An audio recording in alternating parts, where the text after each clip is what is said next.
تھوڑی زمین پر قبضہ کرتا ہے، 13 درخت کے اوپر سیدنا صدیق اکبر رضی اللہ تعالیٰ عنہ نے قبضہ کر لیا، اور وہ آپ کہہ رہے ہیں کہ وہ خود کھا لیا۔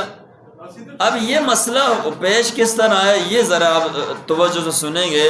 دراصل مسئلہ یہ پیش آیا، امام الانبیاء صلی اللہ علیہ وسلم اس زمین کے مالک تھے کہ نہیں تھے، پہلے ہم نے یہ بات دیکھنی ہے۔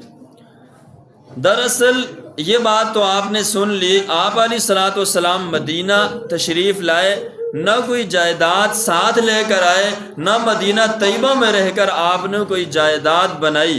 نمبر 2، نہ آپ کے دادا وراثت کے اعتبار سے کوئی زمین آپ کو ملی، ایسا کچھ بھی نہیں۔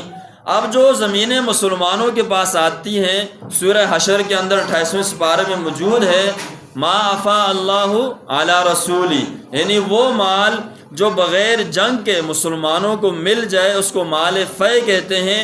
وہ مال فے کس کے لیے ہوتا ہے؟ وہ مال فے میں قرآن مجید کھول کے آپ کو پڑھ کے سناتا ہوں، تاکہ آپ اس حوالے سے حضرات صحابہ کرام و اہل بیت کے حوالے سے کوئی بات ذہن میں نہ رہے۔